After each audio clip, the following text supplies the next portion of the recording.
welcome back to Game 5 of Team WE versus Cloud9. As we saw over the sites of Guangzhou here, we are standing in their gymnasium and we have pushed yet another quarterfinal series to a game number 5. I don't know how this keeps happening, but if you only tuned in for the beginning and the end, you picked correctly. Who tunes into that 56-minute game 1, takes a 3-hour break, and then comes back? Who are you talking to right now, Page Time? It's been a great series. It's been a really fun one, and are we closer to knowing who will win? That was the most expected game in terms of style. WE coming in, getting Mystic ahead, rolling through. 31 minutes, maybe a bit slow given how good their early game was. That felt the most like group stages, but suddenly we have to decide, will it be group stages again? Will it be another fatal turn? There's so many different variables, and because they're now on the red side, you could actually see a singed first round and then some bans sent towards some anti-singed champions. They don't even have to leave it for last pick. It very well could be, but we also have to wonder how pivotal the singed even was in those picks, because when I see this draft phase play out, WE has the choice of what type of game they want it to be. If they don't ban the Janna or the Lulu, they keep those both up, and they would either force C9 into a double Janna, Lulu, and Kalista ban, which could then in turn give Team WE a first pick Galio. So either they can rig it so they get the Galio, or either they can rig it so they get the Janna. What I don't think we're going to see again is the first pick Caitlyn, because that absolutely backfired for Team WE the last time they were on blue side in game 3. Do you think we'll see Kalista unbanned? I highly doubt it. I do too. But you never know. I mean, usually in a Game 5, teams play to their comfort, to their styles, to what they know, because the pressure is so high that you have to do the only thing you really know how and are the most comfortable with. But changes in general have been very good for Cena, and they've adapted game in, game out, game in, game out. Do they have any more surprises, or they just say, you know what? Let's just see what happens. I feel like if you really want to run the Singed, you have to double support ban, because both Janna and Lulu, in different ways, make Singed life really, really hard. I think the Janna in particular is like the ultimate counter when it comes to kiting away a Singed. So there could be Kalista, Janna, Lulu banned on red, but like you say, the Galio sticks out like a sore thumb. Yeah, but Team WE also has so much choice in this. We've seen a lot of teams banning one of the two because on blue side, because they're okay with that trade and they're still happy with their first pick priority on something like a Tristana or even something like a Jarvan. Based on the tempo of this game, I thought the Jarvan was huge. Like, Contract's difference between his Jarvan and Sejuani was so big in the early game and was pivotal in a lot of those initiations. I love how you can see Ohm's notebook in the background there. They're also asking the same questions that you and I, Pastry Time, are as well, about how they're going to approach the draft, because the first pick wasn't pivotal for them. Instead, the Caitlyn really did fall over 2 games ago, the last time they were on blue side. Red side, innately, it feels like outscales blue, if you will, in terms of metas, because last pick usually is where the power can be loaded. But today it's kind of been to and fro, to and fro. Yeah, I really wonder if they would be willing to dare Jensen to play Galio, because there is a world where they're just, as the blue side team, opting away from all the priority bans. And the reason we don't see many blue side teams do this, as in why they'd throw like one ban at the Lulu to then force a Janna ban, is because they're afraid of what you can get in the second rotation, comboing a Jarvan with a Galio if you decided to first pick a Janna. But we've seen one mid Galio game from Jensen in the play-in stage. So really, I can't wait for this draft phase to happen. And I'm thinking about champions that might jump up in priority. It might be first rounds. Talia, for example, has been very, very powerful at this tournament on this day. Even Jensen, moving back to it, has worked a treat for them. There's a lot of expected picks, but there's also been other picks that have been around the edges of today that we haven't seen. And the Kalista, I think, is a bet too far, but the Galio, it's a possibility. Well, we'll find out soon, because here it is time for Game 5 between WE and Cloud9. The winner will move on to the quarterfinals to face Samsung Galaxy. But right now, you just have to think about the draft. In WE, there's Kalista, and there's Tristana. I love how the crowd is now cheering Tristana first bans. That's where we've gotten to in the world's meta, and the Kalista, it is going to be banned away. So far, pretty standard from WE. They have not allowed Cloud9 to pick Ezreal on red side once today. This is the pivotal ban that decides the rest of the dominoes, because if C9 doesn't ban either support, Team WE has the option for a first pick Janna Lulu, and there it is. All right, well, that's pretty much, hey, we're not banning either. What do you guys want to do? They actually take Rumble away from 957 very early into this. This might mean that Impact would be okay with the Maokai pick. Also a Jarvan ban. This dictates that they don't want to trade things back around if they do have that one power pick, because they were expecting the Jarvan to be picked in the 1-2 slot by C9. Sejuani first pick, a real possibility if it's left open, even though it hasn't found as much success today as in previous days. A lot available here for WE. Has to be Galio though, right, for Cloud9. There's a lot of discussion by the team, but they actually banned Xayah. So now the question is, do you first pick Galio with Janna, Sej being the next two things you give up? Or is this that situation we talked about where Team WE dares Jensen to play it? So my read on this is that you can't take Galio first pick because Janna Kate can just be taken on red side as a duo. So now they're basically daring Cloud9 to take away the Caitlyn. They can just go Kog'Maw on blue side, for example, and be pretty happy. Cloud9 do not want to give up Janna Kate, and I think it was smart for WE to first pick away the Janna. Yeah, even though Caitlyn is winless in this series, Sneaky did do over 1,700 damage per minute with this pick, but it means Galio is up on the next rotation for Team WE. Well, that should be the pretty simple pick here. WE hover it, the crowd cheers! It's Galio Kog'Maw. I mean, it just has to be, right? Because how do you crash the bottom lane turret against a Galio team? Every time you push up or think about diving, the Galio can stuff that play. More cheers, there's the Kog'Maw. We got the order slightly wrong, but WE should be taking these champions, and they do. Cloud9 are playing with fire here. WE going about as WE as can be. The first visit of Galio on the day. Now, Malzahar is the pick that we saw into it in the victory yesterday. They'd probably have to take it here. It's another one of those picks that Jensen hasn't really specialized in, but it's become almost the meta pick into the Galio. There's still others like Lucian, for example, and we've seen Ryze attempted and failed. Seeing what they decide on, they're just going to go for the more standard Lulu. Second round bans for Team WE are going to be very intriguing. Yeah, we also don't know exactly where the Galio is going. The assumption is mid because you need to be able to stop it, but you have to keep in mind that it could just go top lane, so Jensen has to be a little bit careful about what he decides to blind pick. Now, Cho'Gath at this pick for Sneaky is the god tier, because Cho'Gath actually does really well against top lane Galio, whose damage mitigation is going to be affecting the true damage. So that's why we saw Samsung Galaxy drafting at one point the Malzahar and Cho'Gath to stop a flex pick coming through of the Galio. And Papa Smithy, I think the Singe ban is actually required here, because even though Team WE can stuff the engages in the bottom lane, how are they going to force fights? They've done it before with Galio Rumble and just kind of willed their way to a victory with the Gragas jungle. I wouldn't mind seeing a Gragas ban from C9 to try and take away as much engage as possible from this Team WE lineup. Well, we'll see what they decide on. Cloud9's final ban of this series will be Jace. Taking the option away from Xie. Again, in the back of their minds, they know 957 can play the Galio as well. Initiation for Cloud9 would be what you think you want, but the moment you see Galio Janna initiating on it is nigh on impossible. So something to shred the front line like the Malzahar, maybe the only way to get access to the Kog'Maw, deleting the front line before you can even get access to the back line. So just with Janna, Galio, your options for a viable team comp are pretty narrow for Cloud9. Exactly, and it's almost just saying, hey, play kite back. Kite back as much as you want and assume you can take it better to late game, and that's where they're kind of pushing Team WE here.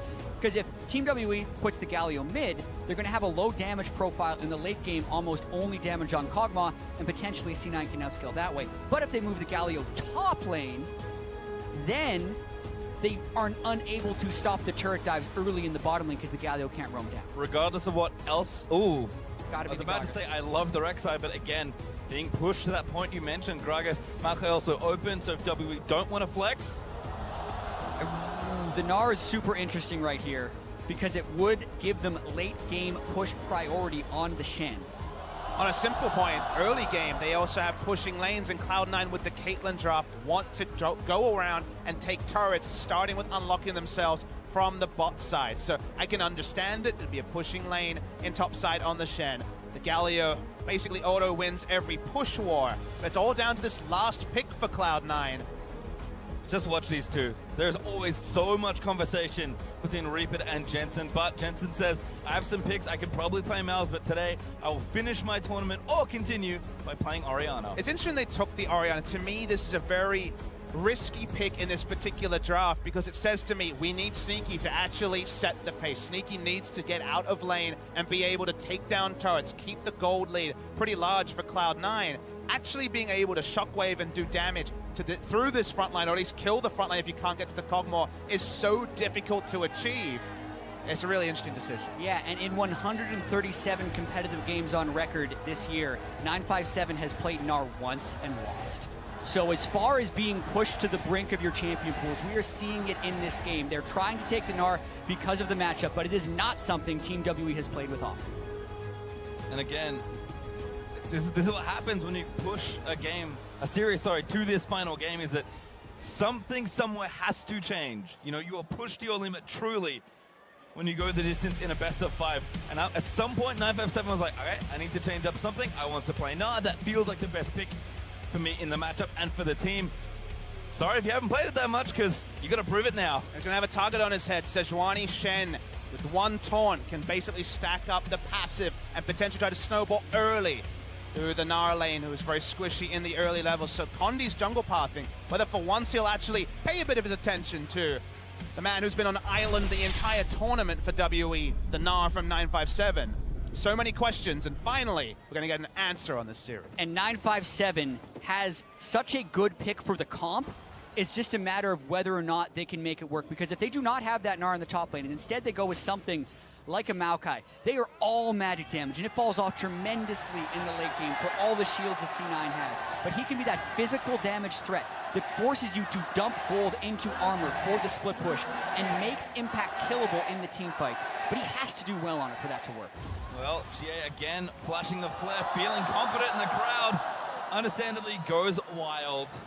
Game 5 between WE and C9. The odds of this happening, I think, before were very low, as Jensen returns with flare in kind. Both these teams needing to step up to the pressure of Game 5. One game at this point to decide who faces Samsung in the semifinals of Worlds. Last game, Contracts had his worst jungle start that we've seen. The level 2 gank not necessarily working, falling behind Condi's pace. He's got to start well this week. Yes, decision-making to invade some of those camps like the Gromp at level 5 really exacerbated the early game problems for C9. They fell down, were not able to get up. Interesting to note that neither team goes for any sort of aggressive vision. It's a defensive 5-man start for both sides. I think predictability for Condi is a big thing for C9 to get eyes on, given that it's going to be pushing lanes almost exclusively for WE. Yeah, and also got to point out that Team WE has insane disengage in the Team 5 phase. Janna and Gragas can both knock back. It's so hard to get through a Galio. Even Gnar can technically knock you back with Mega Gnar if he wants to. C9, if they do engage, has to be so clean and crisp with that, but both teams are going to struggle to actually force fights in this match. Mystic forcing something here, level 1, shield on, gets some W damage down. Smoothie Dirt trying to get back, does auto onto Ben. Now Mystic can eat some trades, but Sneaky not quite getting enough damage with the auto done with Ben able to shield. Again, a lot of onus on this lane. We were right for C9, I think, for W to continue to play the balance that they have played all series long. Mystic, he loves to be aggressive and get ahead if he can, but he'll need to have a lot of discipline to really go through what has been a grueling series. Yeah, and we watched this lane play out in Game 1. If Sneaky and Smoothie can get it working the exact same way, you would expect that turret to fall around 8 or 10 minutes. But we also know that one mistake with the Caitlyn lane, as we saw from Mystic and Ben when they got double killed by Sneaky, just ends the game. Because if the Caitlyn falls behind the item curve, there's really no coming back. Yeah, that's the predictor for me. If C9 pick up the first turret, and especially if it's bot side, that is what they need to start their game plan rolling. If somehow, anywhere on the map, WE pick up first turret, and suddenly Caitlyn is responding to pressure being enacted by WE, I think C9 are done. So that's really about the early game. They committed to it with this Caitlyn and Lulu. That's why you will expect Contracts to spend most of his time jungling on the bot side up from this early visit. Great interrupt there. Xie probably going to be forced to flash, get stunned, but very tanky on the Galio. Thunderlord to proc in from Jensen, but Xie just casually walks away. He doesn't even use flash. The damage reduction that Galio has from that taunt, which then gives him the courage shield when you gank him, is one of the reasons he is so immovable from that mid lane. It wasn't a high cost gank for Contracts, and it will push him back for the recall, but he teleports right back in, keeps up the shove. Does mean that Gragas has a pretty good read that he's not going to be bot side right now, This is huge. They need to go for Smoothie. He was spotted though. Smoothie going to walk away from the slow, and Condi gives it up. Follow up, not the highest from level 3 Cogmore and Ajana, so No flashes burned there. That would have been the ideal, especially if it was on Smoothie, but Cloud9 can return to normalcy in the bot lane. Yeah, but you can see already the Galio roam pressure can add so much to the early game. We've already seen missing pings when he roamed down towards the bottom lane and Contracts was going to come up for the gank. He then shoves in, gets a deep control ward to prevent any roams from top lane as well. If he can get any sort of control wards bottom side, like we've mentioned a couple of times in Taliyah games, then every time Caitlyn does her job, which is to walk up to the turret and take pot shots basically every minion wave, if she is missing from mid lane, the chance of Gragas and also the hero's entrance gets higher and higher. So mid lane control, specifically bot side, Jensen wants to keep Jia as accountable as possible and also to keep him in lane as much as possible. They're doing a good job pressuring Shea, but again, it's a Galio. Not really a whole lot to worry about. Actually, Justice Punch gonna force Jensen to shield himself, and again, Shea just shoving in every single wave as Condi's back in bot lane. Yeah, Contracts are spotted top lane on a ward, so they're safe to fully all in Smoothie here. Smoothie's the first one, still has his flash, gonna have to make this really count. Damage still there. Late flash from Smoothie, but probably enough to save his life. Thought maybe Condi would go for the body slam flash, but it would have been his death as well because there was no minions to help him on the way out. And a very important gank for the tempo of that lane, mainly because of the top lane ward that they had, enabling them to be so aggressive. And Galio makes this such a struggle for Contracts, because in a different game, if you don't have this auto-push lane, unkillable gargoyle in mid lane, you split the map, you play around bot side, you trust that you'll have your mid laner react, but Galio always reacts first, even before level 6, because of how much he can push. It's much safer for Sejuani to be topside. Contracts doesn't want to give up any kills like in the previous game, but that means that the collateral damage is that Smoothie has to give up his flash. Incoming dive perhaps though. Well, the wave's not on the spot for it. Instead, Contracts is going to ward out that Gromp. Condi actually now here. Looks like Condi may lose this, unbeknownst to him. No one has spotted each other yet. Now, Contracts will see him. Thing there. Looks like Condi's going top lane. Impact needs to book it. He does, and Condi does smite away the Gromp. This also lets Contracts know that he's pretty safe in there. And I also want to pose a question. You expect the Caitlyn to kill the turret in a lot of scenarios, but the late game scaling doesn't need to be the Caitlyn in this game. Maybe C9 is playing this lane to split, draw jungle attention, because if they can get their top lane and mid lane ahead, they potentially win the late game team fights anyway. So it's a very unique draft we've seen here where neither team allowed them to kind of complete the mecha team comp. They both have elements of early game and elements of late game, and it's all mashed together in this fifth. And I follow your logic, because you think about the late game and the fact that it's a 1 damage dealer comp, Nara with a bit of an assist, but 1.5 would be the generous way to look at it. And we saw yesterday the Galio comp be outpaced for damage, but it's really intriguing because to me it's all about vision control. If Orianna has full information, can choose her shockwave judiciously at 6 items, maybe there's a way that you're able to just power down the front line, kill the Galio. But in a different game, where they fall behind in vision at any point 6 items, Galio jumps on, suddenly the shockwave is never going to be in the right spot because of all the gap close, and then that chance goes away. And the Gragas threat also with the ult. So actually pulling off the big shockwave, whatever it needs to be in the late game, is kind of only possible with vision advantage. Yeah, and when we think about WE and their knowledge of playing around Galio, they have an 85% win rate with Galio mid this year. So very comfortable, very confident protecting it. And I think that's why, like, that turret's barely touched by C9, because even pre-6, Galio can assist with that presence in the bot lane just by roaming and getting vision control. Literally locking in Galio probably adds 5 minutes automatically to the turret destroying time. We've seen as early as 7 minutes. I think any earlier than about 15 is very difficult to engineer. They're not going to blow a flash anytime soon. It's going to be double teleport in a moment, and in addition to the hero's entrance. So very, very difficult for C9 to go for the standard Caitlyn Lulu play. Given that we are on kind of a very historic moment, but either of these teams, depending on the result of the game, both teams playing very cautiously here. Smoothie gets a couple CSs. BF saw Caitlyn's returning to lane, but Mystic unopposed, really equal in CS versus Sneaky now making his first back. That's a great spot for Kog'Maw to be in.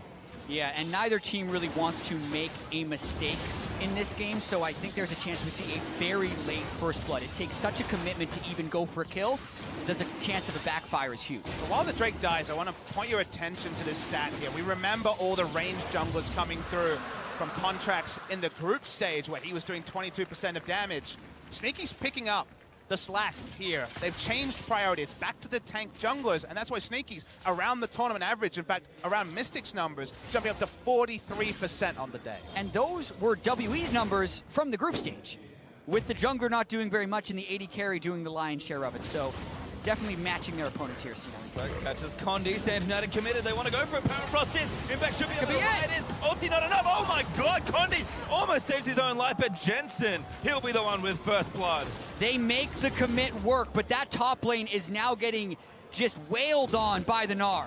Gnar will eventually take the turret, but if they can actually take bot lane turret, maybe it's all worth it. They're going to keep going, Jack. Got to track the Galio. He's moving down towards that lane already. Sneaky's just got to run away. Took too much damage, forced the flash. That turret's going to stay safe. That's so awkward. Losing that trade means that Gnar will get a turret for free over time. You'd have to imagine here. Shenmue back does not have teleport to get back to lane. If they keep his health up, maybe they can try to engineer dive with flashes available in WE, but now it's almost impossible. It is so risky. No defensive heal for Smoothie. Teleport up for Gnar. Teleport up for Xie. Xie TP's in, Impact gets out. They know that. Mark cancel as well. Yeah, but 957 again. C9 tried to force the trade turrets, but no trade happening just yet. Double cancel was the end result, so a lot happens in an instant there, but WE pick up first brick, first turret in the top side for free, and all of Impact's time was wasted. Yeah, and I think that's also why we weren't expecting huge commits for First Blood, because in going for that play, they gave up that pressure top lane and now lost the top lane turret. Whereas if Team WE would have gone for a similar play with the Galio ulting down, then they potentially could have lost the mid lane turret to Jensen. They're very slim margins as far as wave push is concerned in this match. Well, at least for Cloud9, arguably the second best person to get it does get first blood. Jensen, Morellonomicon already finished from that first blood kill, and watch this one again.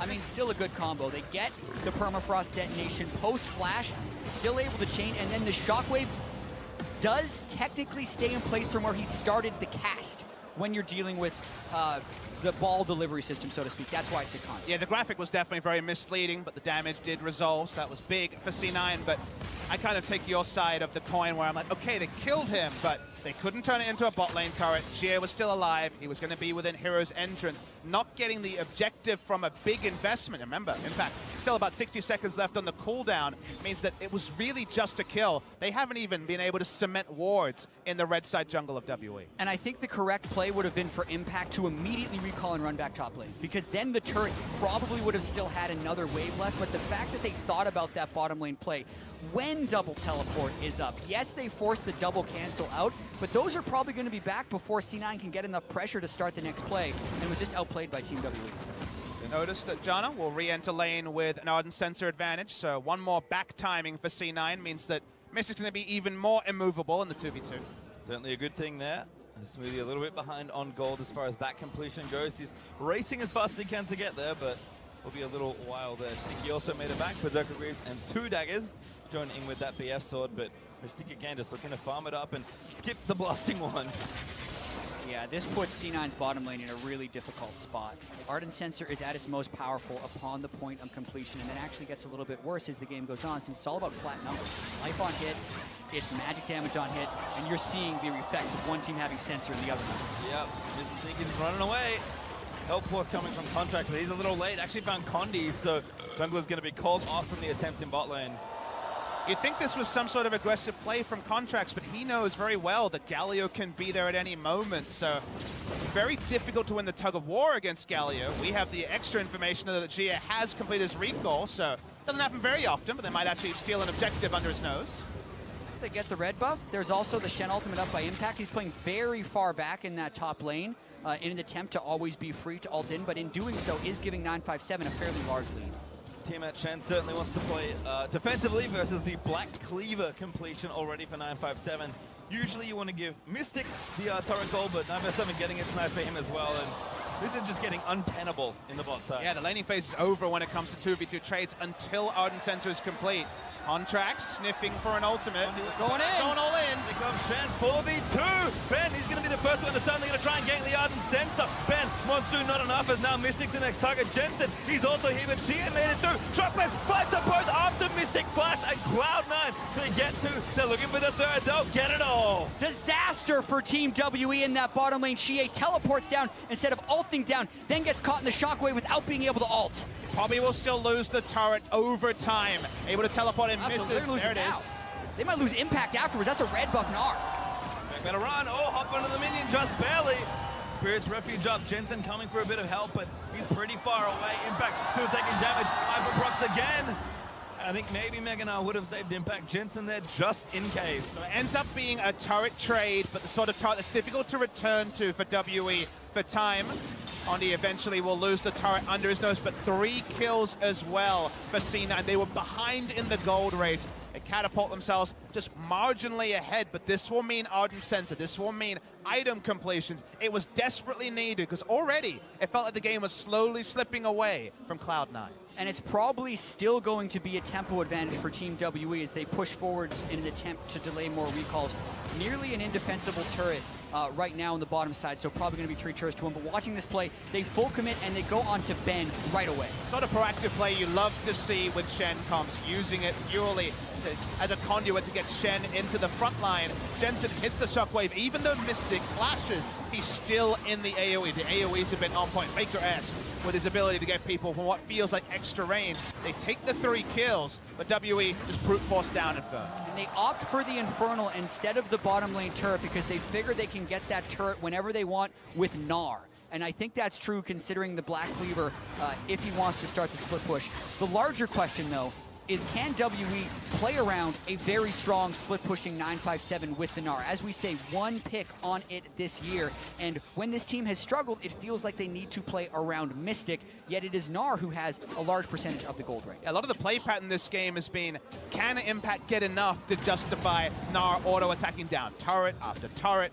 And that will still be true, but with all this disengage, it's so hard to be reliable as Cloud9 to make that big Shen play under the nose of the Gnar, and of course Gnar situationally can be a teamfight beast on his own. So one of them goes wrong in kind of the way the first one was a bit of a misfire.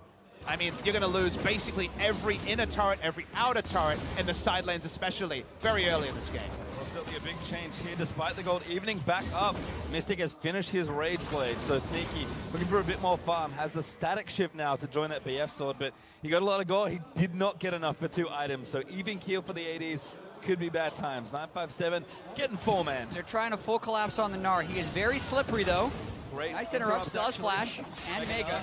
Yep, melee range now. Shockwave misses. 957 flashes out of the way, but the damage might still be too much. Galio though, get a damage reduction in. Does get the knock up onto Jensen, and 957 skirts away. Xie also trying to leave, but Galio is so tanky. And Impact is left all by him lonesome trying to defend that bottom lane turret. The minion wave's not even in position for them to push. Team WE crushing the pressure game. It's a single target build right now to Hurricanes. They're happy to take down turrets. The crowd explodes. They know that WE have traded up in this scenario, and they're not stopping anytime soon. They don't have to stop. Impact cannot hold against that push right there, but Xie has the Galio wave clear. C9 cannot make ground. Certainly cannot. C9 have to force Jensen down there as well. He'll clear the wave. That's what they need to move things out of the way, but trading up seems to be the biggest thing that WE have gotten in all of these exchanges. Yes, C9 are sitting with 4 kills, but they don't have the gold lead, and certainly not the lead in general. And vision is where they are lacking as well. 957 sees them on the Rift Herald, pushes him immediately off of it. Because WE has vision control in C9's blue buff of the jungle, they can just rotate all the way across mid lane and take this Rift Herald. And Rift Herald over. Easy take there in the crowd. Starting to get a little more excited with each and every objective. Reminding me a little bit of SKT versus C9 Game 2, where we saw Impact in the late game try to make a big proactive play and Huni end the game. Obviously not as comical as that particular game, but with 957 on unfamiliar ground, they're playing around top lane pressure. No, top lane pressure without a jungler needed, just the innate nature of the Shen versus Gnar matchup where Shen is being proactive around the map. They're playing around that pressure well. They're getting a lot more map control than W has had in a lot of these games so far, barring Game 4. And the items keep rolling in, and C9, they're still in that awkward position where from behind, in terms of gold, even with the 4-kill lead, they need to be setting the tempo of this game, unless we're going late. It helping out as well, of course. No jungler, but Galio being there does give 957 a lot of extra insurance. He's basically a jungler, Galio. Yep. Let's be real. Might as well be. Yeah. Contracts ulti, forces the flash, by Mystic, summon a spell. Yeah, but they still have a lot of protection left for him with the Janna ultimate and shield and heal. Contracts and ultimate. Wave in the choke point. Jensen does a lot of damage. Condi actually going to be found. Flashes out of the way, stands from trying to go all in.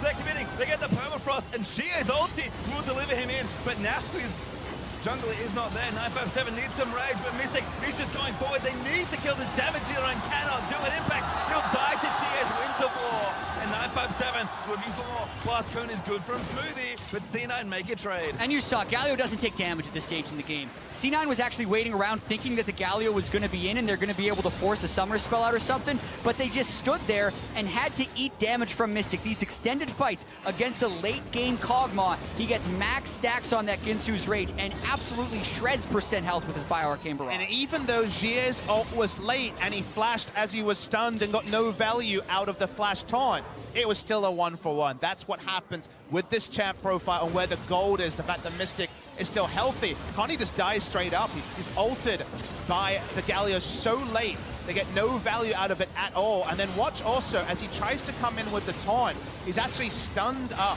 Doesn't get any value from it at all. It's a better fight than you would expect for C9 with where the game is at, and yet it's even.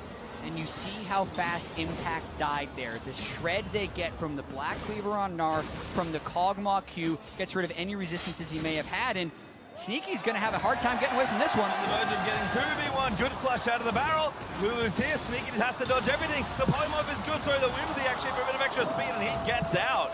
He shouldn't have been there in the first place, Nope. But that was a great escape. Sidestepping pretty much everything to allow Smooth the time to catch up. Even able to trade flashes with Janna, so if you find a way to pop her with the Orianna ult, that would be big. For the side of C9, they push out minion waves well. Better than expected is kind of the story for the last 2 engagements we've seen. And again, the tagline for the series, don't forget, as the man you just saw in mid lane, Jensen is responsible for punishing Mystic and Ben for not having flashes. He's had a good landing phase, now finished 2 items. So is Shie though, so don't worry about the Galio. He's not dying anytime soon. And also the Locket means he will be able to shield reactively on the Shockwave animation if he is on his game, which prevents the one-shot coming into Mystic. It's a build we saw from Caps actually yesterday. They ended up with 3 Lockets on the day, Fnatic. That part I don't agree with. But getting it this early is basically saying, I'm going to absorb Shockwave, and I can still position for the taunt. But of course, Galio's most known for. Interesting Rift Herald summon right there. You would have expected them to go straight for the Infernal Drake with that Rift Herald mid, but they're a little bit slow. It does give them position in that zone, though. C9 having to burn a few cooldowns. They're going for mid priority instead of second Infernal Drake. Yeah, looking for the play, no flash though, and takes a little bit of damage. Mystic though, just barreling into Impact. Oh, the stun lands on a Mystic. Chia there for the ultimate, almost immune completely. Full health Cog after all that. Jensen getting chased down by 957. He's about to go mega. Flash in, finds an Contract, tries to defend, but he cannot get it as Mystic will find the kill. And our Contract's on the wrong side. Blast Cone's out, but I don't think he's safe. Locket, they are already out bursting with heals. The damage that is coming from Jensen. They weren't able to take him down. Contracts on the great escape, but a very worrying omen for C9 that when everything hits, they still can't pick up a kill. Yeah, and they don't get that much more damage. By the way, Baron is up. You expect the Infernal Drake to be a thing, but now Ben keeping Contracts away and Team WE trying to do Baron. It is on a ward. What a great play by Ben to just force. Just kill Mystic, most likely. Or they're trying to burn it all the way down. Impact's trying something. They're just going to try and finish it off here. They can get it. They don't have a smite. Remember, Condi is here. A miracle steal could keep C9 in the game. Condi, though, waiting very patiently. And now Sneaky, caught out by Mystic. He's going to go down to the living artillery. This is the point in the game that Team WE wanted to hit, where they have the super strong Kog'Maw and Ben still keeping Contracts at bay. Ben is the superstar here. This entire time, the Yakety Sax music has been playing as Janna just stops Contracts from being able to recall, to get to Baron, to do anything. He had already done his job. He did not need to be involved in the fight, and denying the smite meant it was a freebie for Team WE. Also means they can now move straight down for their second Infernal Drake of the game. Mystic also bought a QSS, which hurts the super late game damage, but the power spike right now makes it even harder for C9 to try and catch him. Well, easy Infernal over to WE. Condi again. Simple smite to take that objective. And again, the crowd is only getting louder as WE get further and further ahead. And I think they're choosing the right time to roar, not just because they're ahead, not just because they feel good about the Baron, because when you go lock it this early on Galio, QSS this early, I think they just want to get all the advantages now. I could see WE barreling into C9, using the locket to try to disregard the damage from Jensen and basically break the base in this Baron buff duration. And we've seen this a lot about teams who are good with Galio. Galio just walks up to the turret, sometimes tanks it even, and that gives you the 8 seconds or so that it takes to kill a turret. Double Infernal just makes it even easier, and the fact that they have a frozen Malatinar in the side lane that Impact also can't match. Yep, first order of business though for WE is to take down that mid outer. They do so simply. Now again, going to move back in onto this tier 2. 957 already forced someone out, so he's going to also take a bonus turret here in the bot side very soon. You're just stacking bad decisions for WE. Who do you send to answer? The Shen under turret, but no more than that. If Galio's top lane, it doesn't matter. Kog'Maw can push in with the ult. Shia walks up, presses W, and half the turret, in fact all of it, is gone. Nothing C9 can do. Sneaky was clearing away from the top lane. They're also losing the bot lane turret. This gold lead is absolutely ballooning. This is one of the strongest points in the game for this composition. The 2 major items on Kog'Maw, and Galio is at his most unkillable since no one has armor or magic pen yet. No need to move away either. Good stuff all around there as C9 trying to force them away, but 957 finishes his business here in the bot lane. And it's 6 turrets to 1 now. C9 running out of room. I don't know what a one team fight for C9 looks like. I don't think they have the damage to penetrate. Their turrets are dying. C9 are in full base defense mode, but they're gonna try something. Ulti finds only Ben looking to try and impact it in. Shockwave is enough to get the kill as Shia's ultimate does move in, but Impact able to get the kill. Shia again just tanking it all, and the turret goes down. Cena forced back once more as Shia dives in, trying to find something. Permafrost is not bad, but Mystic just unabashedly hitting this inhibitor, and it falls down. That was probably the best case for C9, killing the support before Ben can use Monsoon, and they still lose the inhibitor. No threat on Mystic, not the slightest threat on Mystic at all, means they can just keep moving forward, taking down objectives every time the Bio-Arcane Barrage comes off cooldown. Rinse and repeat. It's a 3rd Infernal for WE. Everything lining up for the Chinese home crowd team. And C9, they continue the base defense. They need 2 more items on their carries, and WE, they want the game to end before. Yeah, and we're gonna watch this one more time. Contracts threads the needle. They chain everything, even through the Galio ultimate, but by going in, Impact cannot actually live through the Kog'Maw at this stage in the game. He went Titanic Hydra to try and match some of the push from the Gnar, not even close. And it may only be 6,500 gold ahead for WE, but the effective gold lead is much larger than that, and if things could not get any better as W are trying to close the series if they do not win off this. Of all things, the 3rd Infernal in a row has spawned for WE. And numbers are sometimes important when we're talking about scalings, but really it's about 2.5 items on the Kog'Maw. The fact that right now you can't get tanky against the Kog'Maw. Even on 2 members, only 1 Adaptive Helm completed. On the side of Impact, nothing for contracts. With where the total gold is at, 92,000 between 2 teams, it's so hard for C9. And even without Baron, they can just walk up to the turret because of the power spikes they're on right now. Mystic sidesteps the Shockwave as a nice ult threads through for contract, but it just doesn't matter. Jensen saved his ultimate, but you're down. Sorry, Impact saved his ultimate, but Jensen and Contracts are without theirs, which means if Team W do want to keep up this push, they can. But now they'll just cut down to the mid lane, keep pushing. They don't need to have the Galio there. His ultimate will be available, I believe, in a second. Small monitor here, but I believe it will be available just now. Mystic walks up. He is already basically a fountain laser in terms of damage. And he's tanking turret hits. Jensen's threatening him, but Ben walks up, shields him, and Mystic just slowly but surely throws goo into the turret.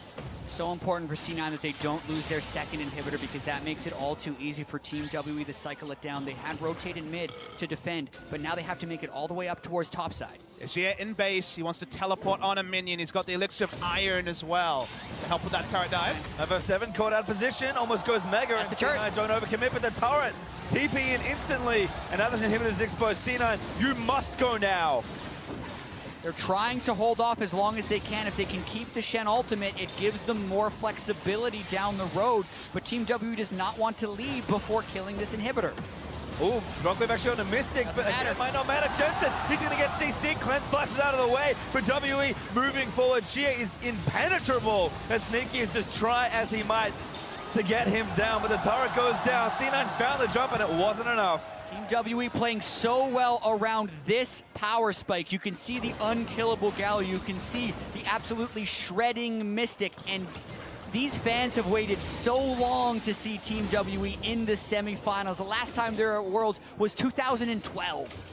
WE spent 5 games of this series trying to assemble their LPL faithful comp, and they got about as close as can be in this game. The Locket has trivialized damage. They're able to walk up. Doesn't matter if Mystic eats a shockwave. They will be able to persevere through that. And I love that stat, Jat, because Cloud9 have been to every Worlds they could qualify for. The first one they could even qualify for was the next year in 2013. It has been so long since Team WE, who started rebuilding around that famous IEM run 2.5 years ago, have finally made to this stage, and that's why the roar from this crowd, if WE can maintain what right now seems like an unassailable lead, will be insane.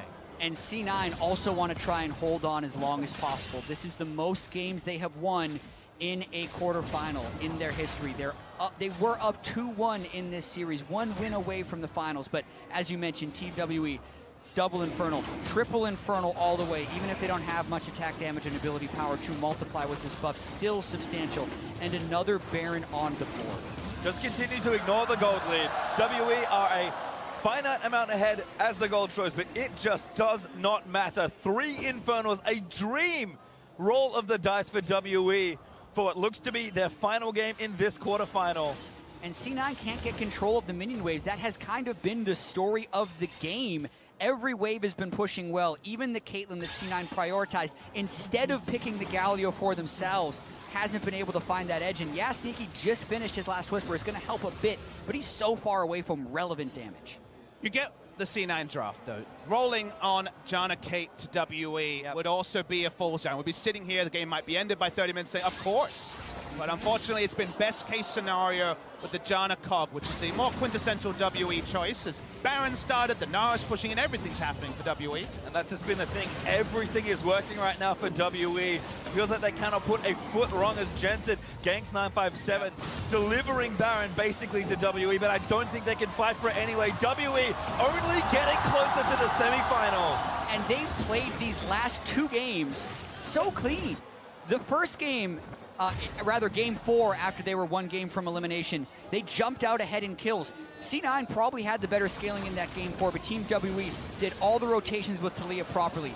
This game as well, even when they were down 4 kills to 0, they never relented their map play, always keeping the right waves in the right places. Now they're trying to catch out Impact. Just everything, even going to check to see what Impact was doing as he just runs away, flashless, has his ultimate, but he's not going to make it out alive. Impact, he will fall. Mystic, of course, will get it.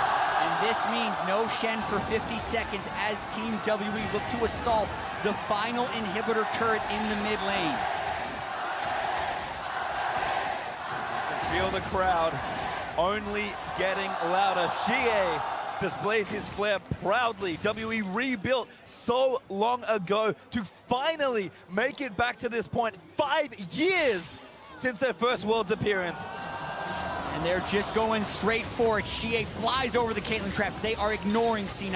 Yep, 957 again, just pushing the tank away. Sneaky is doing what he can, but there is little that C9 can hold on to.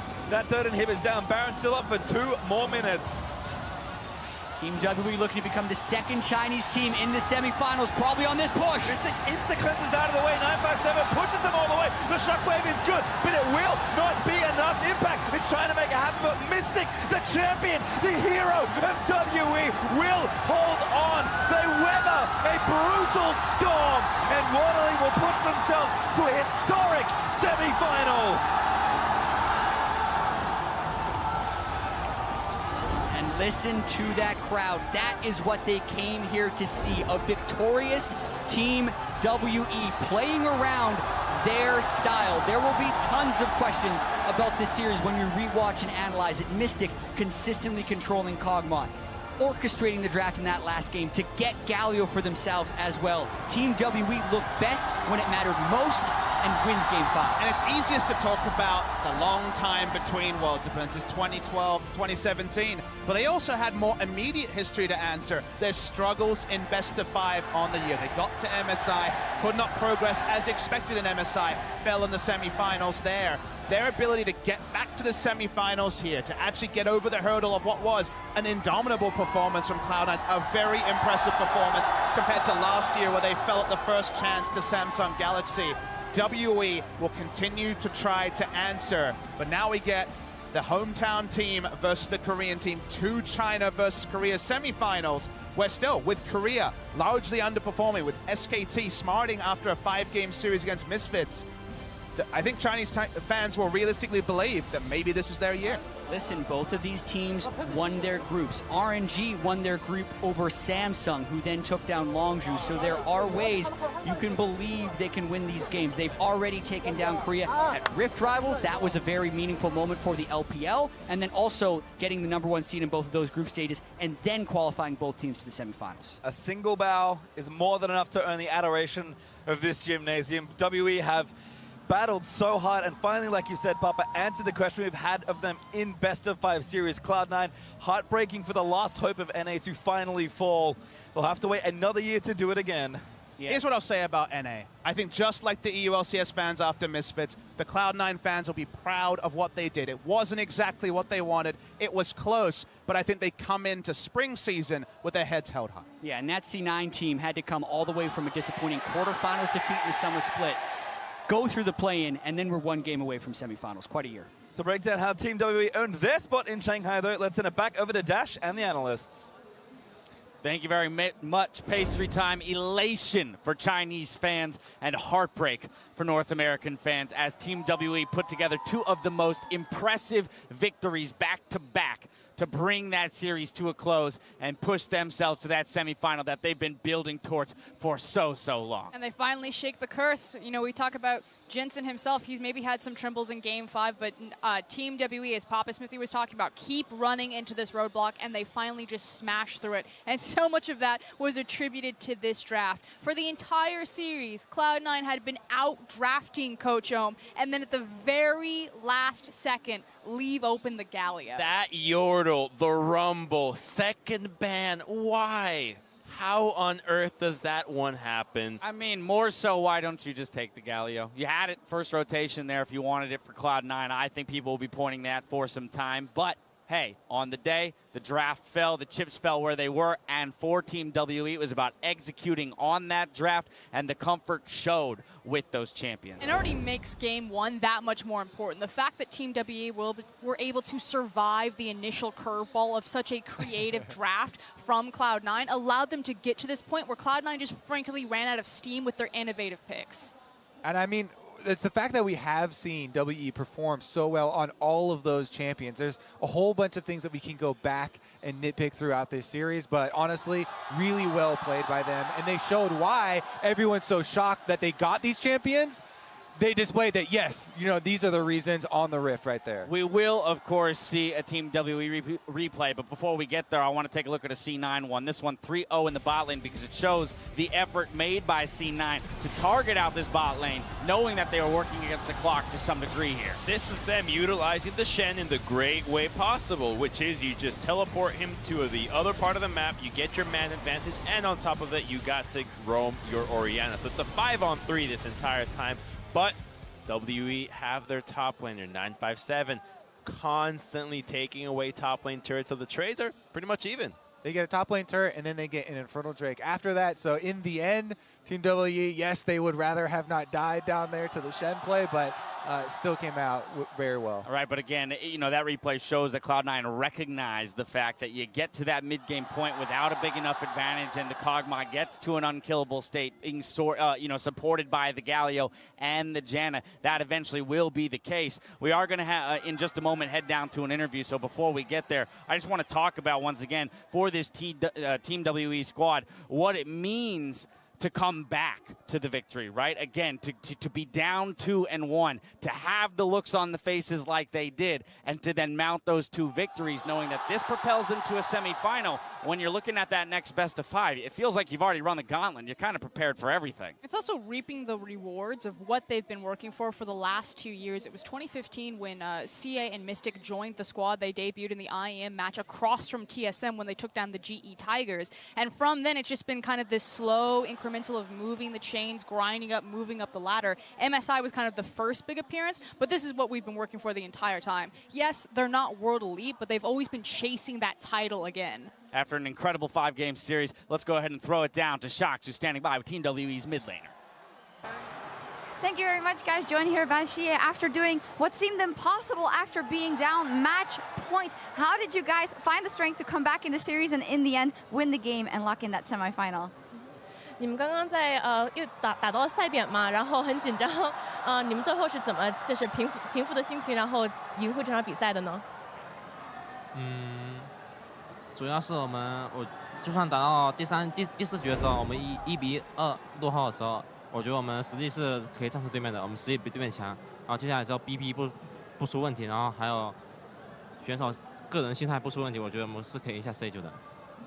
After the third match, we were actually down 1-2, but we knew that we were already strong and we were able to beat them if we don't make any mistakes in terms of our ban picks, and also if our players are all in the right mentality. So we knew we were going to be able to win. Well, you guys had a really convincing games. After that, I saw a big sign here that said, keep your dreams and never give up. Of course, the slogans of both RNG and Team WE. How important is it for the LPL that there's 2 teams advancing here to the semifinal? 所以刚刚在观众里面的话，也看到了一些粉丝特意给你们做的灯牌，是把你们和 RNG 的那个Keep Your Dreams 以及Never Give Up 全都放在一起了。那你觉得说2支 LPL 队伍能够成功晋级到4强，对我们 LPL 来讲的话是意味着什么呢？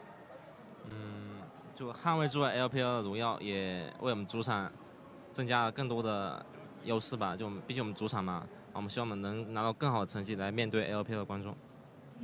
So we're able to defend LPL's honor on the world stage, and it's especially important for us because this is our home court, and we really want to show that LPL is a very strong region. Yeah, on top of that, Team WE hasn't been at Worlds since 2012. Now you've gone through the play-ins, gone through the group stage, gone through 5 games here, and next up is Samsung. What do you think to your chances for that matchup? 所以 W 的话，也是好久没有进入到世界赛当中了，然后你们这次又经历了入围赛、小组赛，现在8强赛，那你们认为在接下来的话，跟3星对决当中的话，有多大的几率能够取胜呢？我相信我们队友状态都是比3星的人更强的，然后我觉得我们胜率的话，我们都是对自己有信心的，所以我觉得我们上次3星问题应该不大，因为我们都对自己比较有信心。I think most of our players are stronger than Samsung's players, and we're also very confident in our own personal skills. So we're pretty confident in beating Samsung. Well, it's going to be a fantastic matchup as it was today. Thank you very much, Xie. Congratulations. Back over to you guys. Thank you very much, Shox. CA confident against Samsung Galaxy, but we have to remember that Samsung Galaxy is the team that mounted a 3-0 in order to move to the semifinals, right? And so when we talk about, it's figuring out your opponents, there's a lot more evidence of WE than there is of Samsung Galaxy moving towards that semifinal. And normally I would not feel the same confidence that he has towards this matchup, but what he says, that the draft is very important for this team, and it's not so much that I see it as you have to get the right meta composition, but the comfort picks for this squad in particular, when they get what they're good on and it clicks, they are very strong. And reminder that, there is experience across from Samsung. LPL faced the Rift rivals. They took down SKT. They took down Samsung. The LPL teams are not afraid. They all want to face Samsung. They all want to face SKT. The idea of comfort picks is a perfect setup for our final Acer Predator replay here in this game. 21 minutes in, C9, they pull the trigger, look to kill Mystic, and it just doesn't happen. Already at this point, you're looking down, they have lockets prepared, Janna comes through, Galio damage reduction. It doesn't feel like they even get that close to killing him, and as soon as that ends right there, they've expended everything, and it's everybody scramble, run for your lives. Which is crazy, because everything hit, right? Cloud9 in terms of execution, they land the Sejuani ult, they land the Orianna ult, everything hits, and it's just not enough to push that damage through. emphasizing again why the Galio, why the Janna, why the itemization were just so key and so important there. You cannot give those picks away because if Mystic ever makes a mistake, he has the confidence that his team has his back. And I mean, his Kog'Maw, you see it there, 28.5 thousand damage. But honestly, when I watch him do auto attacks, it feels like he's doing way more damage than any other Kog'Maw. And it's quite interesting because nobody else from the semifinalists or even quarterfinals even prioritized this pick. Back in Rift Rivals, W was first picking this champion when Galio was even stronger. That just shows how good this guy is and how much confidence we have on this comfort pick. Exactly, and talking about the comfort picks and the specialization of those players, it makes you question even more than just the Rumble ban. Then you even start to be like, what about the Xayah then? Can we even drop that with his, hyper focus on this Kog'Maw and then like try and bat? But then you're living in the past, and we can't do that. We need to move on, Dad. Well, 7 years. But on the topic of comfort picks, right? Somebody that wasn't necessarily on comfort this time around was 957 on the Gnar.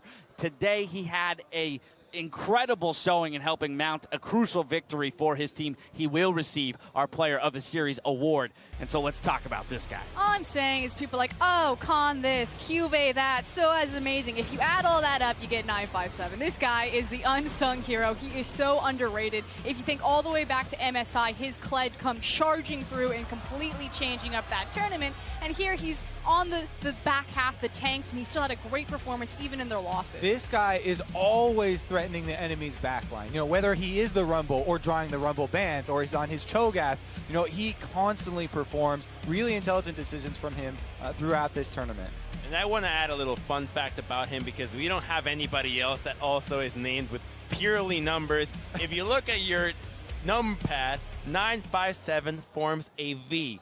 Somebody else already took the name, so he had to go for it. Funnily enough, there's a dude who looks exactly, as I throw my pin, a guy who looks exactly like 957, and his name is V, so that is the joke. If you look at your keypad, it creates a V. They look identical. There it is, but I think, again, if we talk about Game 5 in isolation, he was such a crucial member in terms of the victory because while C9 was making moves and actually creating action, getting the kills in the bot lane, those crucial 2 turrets, the first turret going to 957, we saw this massive disparity between him and the Shen and the map pressure that created, as well as, once again, the pressure that it put on C9 just in terms of feeling like they had to make something happen, really pushed them to the brink. And I think that WE really trusts 957. With the Gnar, they knew that he was going to be able to take turrets, but I want to look back at Game 3 as well, when they took the Cho'Gath in the first rotation, when that was that infamous already Maokai jungle. Well, they knew that, hey, this guy's Cho is so good that we can afford to do this, that we can take it in an early rotation so it doesn't get banned out. And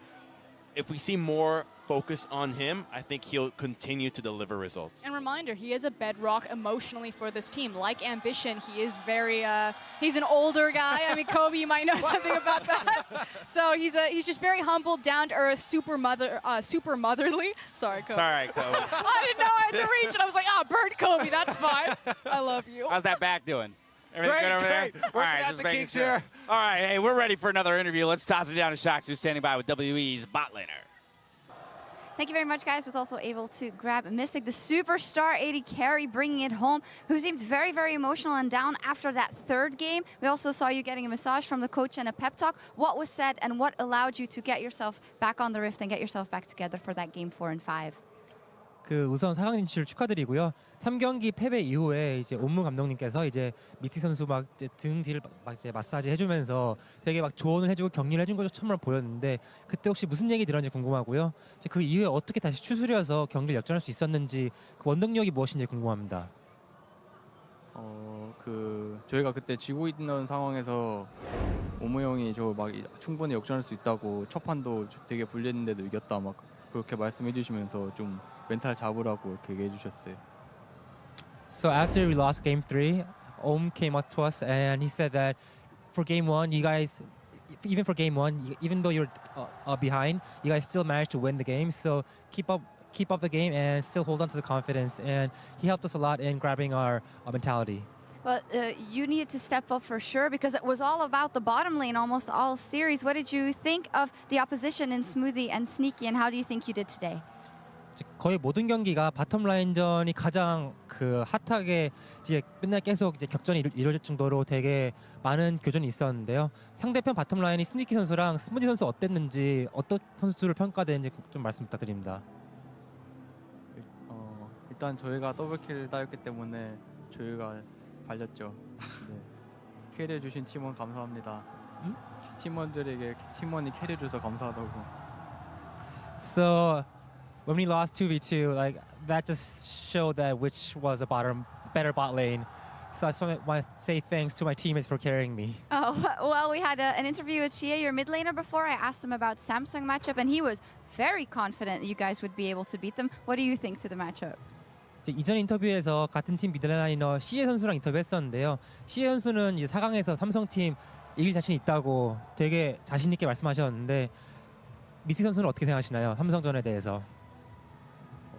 일단 롱주를 이기고 올라온 팀이기 때문에 그 쉽게 생각하면 안 될 것 같고, 일단 미드는 그래도 시제가 더 잘할 것 같은데 요즘 보면은 저만 좀 잘하면 되지 않을까. Of course, since Samsung beat Longzhu, I think that it's going to be a very tough matchup, and we can never put our guards down. But I do have faith in CA that CA can outplay Crown. So I think it's just on me whether I can play my best. All right, we'll be looking forward to that. Fantastic. Thank you very much, Mystic. Thank you, Homin, as well. That was it from here on the floor. Back to you guys.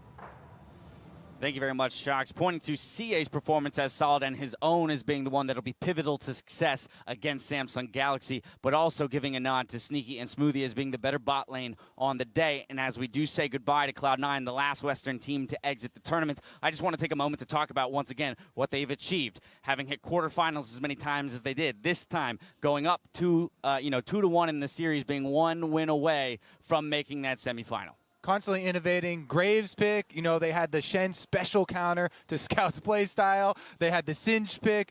They were constantly trying to push the envelope. As you brought up before, the teams that got out of the groups in first place seemed to get a little bit complacent with the new styles that they were going to try and bring. And so it was really refreshing, and Cloud9 never gave up. Yeah, no, it's the fact that they got better over the course of the tournament, not just in their adaptation, but also in their execution. When I was studying Cloud9 coming into it, I was very scared about their decisiveness. They were always great at setting up, but then executing on the plays, sometimes they would fumble. It's why they struggled domestically and came in as third seed. But in this tournament, all of those, indecisive moments looked gone. And it was actually, Impact and Jensen and Contracts all stepping up. And then on this day, Smoothie and Sneaky joining them. So they should hold their heads up high. It'll sting now, but they should look back on it fondly. With this week complete, it's time to highlight some players that stood out in the quarterfinals. Here are our Best of the Rift, brought to you by T-Mobile, America's best unlimited network. For quarterfinals, we've got Samsung Galaxy's Ambition, SKT's Faker, RNG's Ming, and Team WE's 957. First up, it's Ambition. And this entire tournament, we know the teams need Bedrocks, and Ambition is basically the head of Samsung. If he is not playing, this team looks completely lost. But when he is on his game, especially when it showed against Longzhu, this team looks completely revitalized. And spearheading such a veteran just makes it such a devastating team in the best of 5. Completely agree. Everybody's looking at me. Well, I'm looking at either of you. I had a senior moment, okay? yeah, nice cover. Hey, but because we got to take a moment to talk about these guys as they are phenomenal. Next up, no surprise, Faker. Yeah, it's a hide on bush senpai, the unkillable Demon King, Faker himself. This guy is reminding everyone why he is the best player in the world. Even in SKT shaky losses, when we have so many questions about what type of form they're coming into, no one is questioning Faker right now. Yeah, all summer long, it was a little wish-wash, but when playoffs came around, this guy just kicked it to high gear. I haven't seen him in this form in a long time, and he has been really animated. Yeah, I mean, you gotta actually know how to. You have to drive. kick it. I drive stick. Yeah, kick it up in a high gear. He did. I mean, again, showing his veteran status, showing why he's the best player in the world, winning that 5th game. So he's not ready to say goodbye to his world titles just yet. Next up, we have Ming. Ming, to me, was just so outstanding. Yes, Uzi definitely deserved his MVP, but Ming did so much to get him there. Remember from group stages, he was the one to go the longest without dying. He ended with the highest KDA. He had the 2nd highest kill participation of anybody in the group stages, and the all-important Soraka pick.